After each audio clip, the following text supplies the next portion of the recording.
Welcome to easy spoken and grammar lessons by free learners corner. இன்று நாங்கள் பார்க்க போகிறது இங்கிலீஷ் கிராமர், அதாவது எமது பேசுவதாயினும் எழுதுவதாயினும் மிக முக்கியமான ஒன்று தான் இங்கிலீஷ் கிராமர். அதை அடிப்படையிலிருந்து இன்டர்மீடியட் லெவல் வரைக்கும் நான் இங்கு மிக தெளிவாக சொல்லித்தரப்போகிறேன். முதலாவது பார்ட்ஸ் ஆஃப் ஸ்பீச், அடிப்படையிலிருந்து எவ்வாறு கற்பது என்று பார்ப்போம். பார்ட்ஸ் ஆஃப் ஸ்பீச் என்றால் எழுதுவதற்கு மிக முக்கியமானது. எமது ஒவ்வொரு சொல்லும், எமது வசனத்தில் உள்ள ஒவ்வொரு சொல்லும் இந்த பார்ட்ஸ் ஆஃப் ஸ்பீச்சில் உள்ள ஒவ்வொரு வகையாக கருதப்படும். நவுன்ஸ் என்றால் பெயர்ச்சொல், வேர்ப் என்றால் வினைச்சொல், அட்ஜெக்டிவ் என்றால் பெயர் அடைமொழி, அட்வர்ப் என்றால் வினை அடைமொழி, ப்ரோனவுன் பதில் பெயர்ச்சொல், ப்ரிபோசிஷன் முன்னிடைச்சொல், கன்ஜங்ஷன் இடைச்சொல், இன்டர்ஜெக்ஷன் வியப்பிடைச்சொல். இப்போது பார்ப்போம். பார்ட்ஸ் ஆஃப் ஸ்பீச் ஆனது ஒரு வசனத்தை உருவாக்குவதில், ஒரு வசனத்தில் எவ்வாறு முக்கியத்துவம் வாய்ந்தது என்று பார்ப்போம். இங்கே பாருங்கள். she quickly gave the little boy a red ball and a book in the park. இதிலே என்றால் இன்டர்ஜெக்ஷன், அதாவது ஆச்சரியத்தை காட்டும் சொல். இங்கே she என்பது ப்ரோனவுன், நவுனுக்கு பதிலாக பயன்படுத்தியிருக்கும் சொல். குயிக்லி என்பது அட்வர்பாக பயன்படுத்தப்பட்டிருக்கிறது. கேவ் என்பது வேர்ப் வினைச்சொல், த என்பது ஆர்டிக்கல், லிட்டில் என்பது அட்ஜெக்டிவாக, லிட்டில் பாய் அதாவது நவுனை விவரிக்கும் சொல்லாக அட்ஜெக்டிவாக, பாய் என்பது நவுன், என்பது ஆர்டிக்கல், இன் என்பது ப்ரிபோசிஷன். இப்போது நீங்கள் புரிந்திருப்பீர்கள், பார்ட்ஸ் ஆஃப் தி ஸ்பீச்சில் உள்ள அனைத்துமே ஒவ்வொரு வசனத்திலும் வருகிறது. ஆகவே நீங்கள் அதை முழுமையாக படித்துக் கொள்வதுதான் உங்களுக்கான சிறந்த வழியாகும். நவுன் என்றால் முதலில் பார்க்க போவது பார்ட்ஸ் ஆஃப் தி ஸ்பீச்சில் முதலாவதான நவுன். நவுன் என்பது பெயர்ச்சொல். A noun is a word that names a person, place, thing or idea. பெயர்ச்சொல் என்பது ஒரு மனிதரின் பெயர் அல்லது இடத்தின் பெயர், பொருளின் அல்லது கருத்தை குறிக்கும் ஒரு சொல்லாகும். உதாரணமாக போய் என்பது சிறுவனை குறிக்கிறது. ஸ்கூல், புக், லவ் போன்ற அனைத்தையும் குறிக்கும் ஒரு பெயரை குறிக்கும் சொல் பெயர் சொல்லாக கருதப்படும். இப்போது நாங்கள் பெயர் சொல்லின் பிரிவுகளை பார்ப்போம். பெயர் சொல்லானது 5 வகைப்படும். அதில் முதலாவது வகை காமன் நவுன். பெயர் சொல்லானது 5 வகைப்படும். அது முதலாவது வகை காமன் நவுன், அதாவது பொது பெயர்.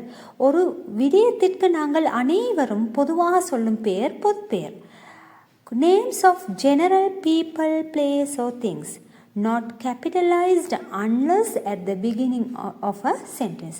அதாவது இந்த பெயர் சொல்லானது வசனத்தின் முதலாவது வந்தால் மாத்திரமே நாங்கள் கேபிட்டலைஸ் பண்ண வேண்டும், முதல் எழுத்தை கேபிட்டல் பண்ண வேண்டும். இடையில் வந்தால் நாங்கள் கேபிட்டல் எழுத்தை போட வேண்டிய அவசியம் இல்லை.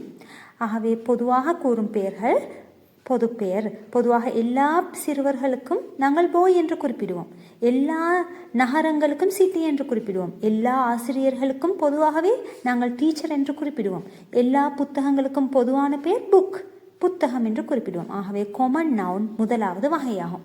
இரண்டாவது வகை ப்ராப்பர் நவுன், குறிப்பு பெயர். Names of specific place, people or things. அதாவது ஏதாவது இப்போ ஒரு சிறுவன் என்றால் அவனுடைய பெயர் ரவி. ரவி என்பது அவனுக்கு பிரத்யேகமான ஸ்பெசிஃபிக்கான ஒரு பெயர். ஆகவே ரவி என்பது ப்ராப்பர் நவுன். இப்போது எல்லா நகரங்களையும் நாங்கள் சிட்டி என்று குறிப்பிடலாம். ஆனால் ஒரு குறிப்பிட்ட சென்னை, கொலம்போ போன்ற குறிப்பிட்ட நகரங்களை அந்த பெயரால் மாத்திரம் அழைக்க முடியும். அது வேறொரு இடத்திலும் காணப்படாது. ஆகவே அது ஸ்பெசிஃபிக், அதை நாங்கள் ப்ராப்பர் நவுன் அதாவது சிறப்பு பெயர் கொண்டு அழைக்கலாம். மண்டே பாருங்கள், டே என்றால் நாள். அதில் மண்டே என்பது சிறப்பான ஒரு நாள், அதை குறிப்பிடுகிறோம். ஆகவே அது மண்டே என்பது ஒரு குறிப்பு பெயர், அதாவது ப்ராப்பர் நவுன்.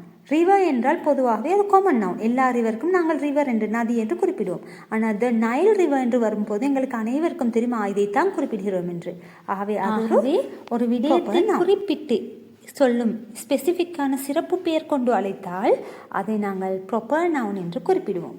அதை இதில் உள்ள ஒவ்வொன்றையும் நாங்கள் டீட்டெயிலாக படிப்போம். அடுத்தது மூன்றாவது கலெக்டிவ் நவுன், தொகுப்பு பெயர். Names of a group or collection of people or things considered as one unit.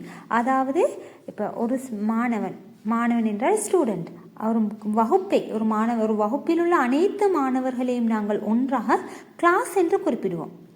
ஒரு அணியில் உள்ள வீரர்களை நாங்கள் தனித்தனியாக பிளேயர்ஸ் என்று குறிப்பிடுவோம்.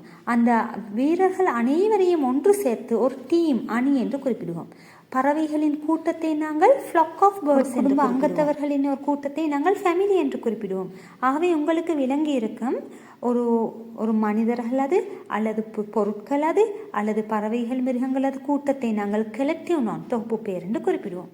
அடுத்தது எப்ஸ்ட்ராக்ட் நவுன் பண்பு பெயர், names of ideas, feelings or qualities that we cannot see or touch. உங்களுக்கு தெரியும் நவுன் என்றால் பெயர் சொல். இங்கே இந்த அப்ஸ்ட்ராக்ட் நவுன் என்பது எங்களால் பிடித்து பார்க்க முடியாத, எங்களால் உணரக்கூடிய விடயங்களை தான் நாங்கள் அப்ஸ்ட்ராக்ட் நவுன் என்று குறிப்பிடுவோம். பார்க்கவோ தொட்டு பார்க்கவோ முடியாத விடயங்கள். லவ் அன்பை தொட முடியாது. ஆனஸ்டி நேர்மை. பியூட்டி அழகு, ஆங்கர் கோபம், இது மாதிரியான உணர்வு சம்பந்தமான எங்களால் தொட்டு அல்லது நேரடியாக பார்க்க முடியாத உணர்வு சம்பந்தமான ஐடியா சம்பந்தமான விடயங்களை அப்ஸ்ட்ராக்ட் நவுன் பண்பு பெயர் என்று குறிப்பிடுவோம். அடுத்தது 5வது மெட்டீரியல் நவுன் பொருட்பெயர். இது எங்களால் தொட்டு பார்க்கலாம், எங்களால் உணர முடியும். Names of materials or substances from which things are made. உதாரணமாக கோல்டு பொன், வுட் மரம், வாட்டர் தண்ணீர், காட்டன் பருத்தி. மெட்டீரியல் நவுன் என்றால் ஒன்றை உருவாக்குவதற்காக நாங்கள் பயன்படுத்தும் பொருட்கள், அதை நாங்கள் மெட்டீரியல் நவுன் என்று சொல்வோம். இப்போது உங்களுக்கு நவுனின் 5 வகையும் தெரிந்திருக்கும் என்று நம்புகிறேன். இதை செக் பண்ணுவதற்காக நாங்கள் உங்களுக்கு பேசிக் இங்கிலீஷ் கிராமர் குயிஸ் ஒன்று தருகிறேன். இப்போது நான் முதலாவது வினா, which word is a noun? Run, happy, table, quickly. இதில் எது நவுனாக காணப்படுகிறது? உங்களுக்கான ஆன்சர் கீழே தரப்பட்டிருக்கிறது. முதலில் ஆன்சரை எடுத்துக்கொண்டு பின்னர் சந்தேகம் வந்தால் மாத்திரம் பார்த்துக்கொள்ளுங்கள். இங்கே டேபிள் என்பது ஒரு பொருளை குறிப்பிடுகிறது. ஆகவே அதுதான் நவுனாக காணப்படுகிறது. Find the proper noun. இங்கே காணப்படும் விடைகளில் ப்ராப்பர் நவுன் அதாவது சிறப்பு பெயரை கண்டுபிடிங்கள். கேர்ள் என்பது எல்லா கேர்ள்ஸுக்கும் நாங்கள் குறிப்பிடும் சொல். ஆகவே அது காமன் நவுன். ரிவர் என்பது எல்லா ரிவர்களுக்கும், சிட்டி என்பது எல்லா சிட்டிஸ்களுக்கும் குறிப்பிடுவோம். அவை சென்னை என்பது ஒரு குறிப்பிட்ட நகரத்தை குறிப்பிடுகிறோம். ஆகவே இதில் உள்ள ப்ராப்பர் நவுன் எது? சென்னை. முதலில் உங்கள் விடையை எடுத்துக்கொண்டு இந்த வினாக்கான விடையை தெரிவு செய்யுங்கள்.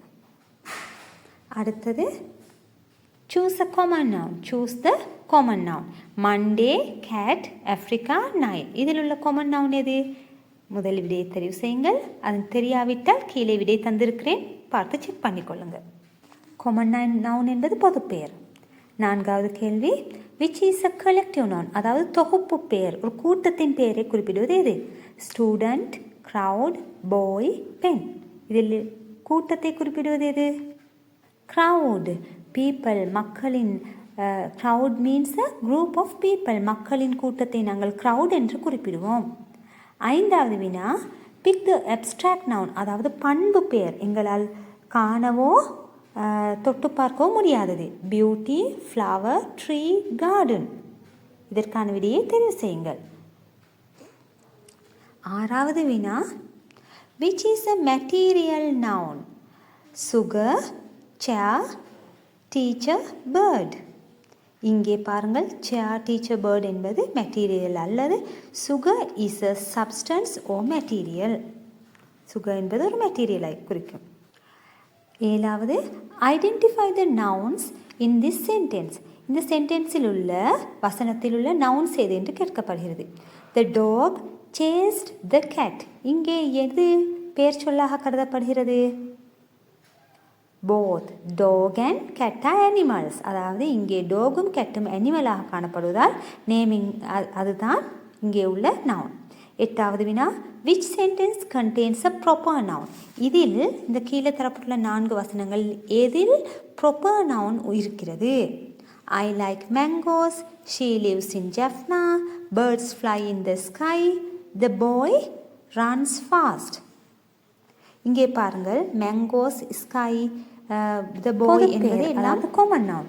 ஆனால் ஜெஃப்னா என்பது ஒரு நகரத்தை குறிக்கிறது. ஆகவே அதுதான் இங்கே உள்ள ப்ராப்பர் நவுன். 9வது வினா, find the collective noun. Collective noun என்றால் தொகுப்பு பெயர்.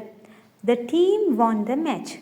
இங்கே உள்ளது கலெக்டிவ் நவுனை நீங்களே கண்டுபிடித்து விடையை கமெண்ட் செக்ஷனில் பதிவிடுங்கள்.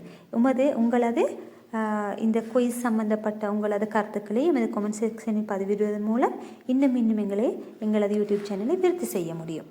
Find the abstract noun. Abstract என்பது பண்பு பெயர். Honesty is the best policy. இங்கே எது பண்பாக காணப்படுகிறது? ஆனஸ்டி, அதாவது நேர்மையை காண முடியாது, அது ஒரு குணத்தை குறிக்கிறது. ஆகவே ஆனஸ்டி என்பது தான் இங்குள்ள பண்பு பெயர். எங்களது அடுத்த வீடியோவில் இங்கிலீஷ் கிராமரில் மிக முக்கியமாக தெரிய வேண்டிய ப்ரோனவுன்ஸ் பற்றிய அனைத்து விடயங்களையும் அடிப்படையிலிருந்து தெளிவாக சொல்லித்தரப்போகிறேன். ஆகவே டோன்ட் மிஸ். எங்களுடன் இணைந்து சப்ஸ்கிரைப் செய்யாதவர்களை சப்ஸ்கிரைப் செய்து லைக் அண்ட் ஷேர் பண்ணவும். Don't forget to subscribe our channel, like and share. For more useful videos, stay connected with us. Thank you.